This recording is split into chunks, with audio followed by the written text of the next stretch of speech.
요즘 인제대학교 전민현 총장의 논문을 두고 많이 시끄럽습니다. 지난 2004년 국제학술지에 제출한 전 총장의 논문이 연구윤리를 위반했다는 의혹이 제기됐기 때문입니다. 전 총장이 이미 국내 학술지에 게재한 논문을 해외 학술지에 제출했다는 건데요. 2년 전 취임 당시부터 불거졌던 논문 표절 논란이 다시 불거졌습니다. 이재경 기자입니다. 지난 2004년 2월 국내 학술지에 실린 논문입니다. 인제대학교 전민현 총장이 교수로 재임할 당시 다른 교수 7명과 연구한 결과를 발표한 내용입니다. 그런데 같은 해 전 총장을 비롯한 이들은 국제 SCI급 학술지에 논문을 실었는데 앞서 발표한 논문과 거의 동일합니다. 글의 구성에서부터 표와 그림까지 그대로 옮겨놓은 부분이 한두 곳이 아닙니다. 해당 국제학술지 편집자도 최근 이 논문을 두고 이미 다른 학술지에 게재된 논문을 영문으로 번역해 중복으로 투고한 논문이라며 심각한 연구윤리 위반이라는 입장을 밝혔습니다.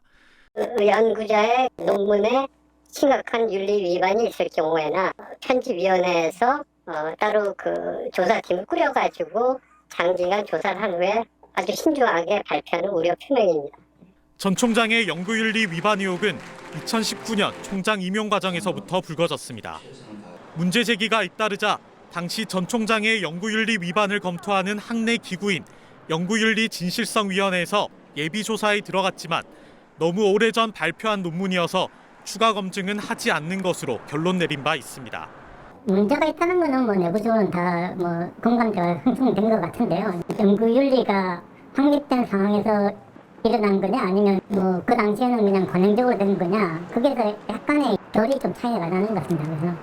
하지만 일부 교수들은 당시 위원회 결론을 신뢰할 수 없어 교육부 판단을 받아보겠다며 다시 문제를 제기했습니다. 대학 측은 총장이 현재 제기된 연구 부정행위 의혹에 동의하지 않고 있으며 조사 결과가 나오는 대로 필요한 조치를 취하겠다는 입장입니다.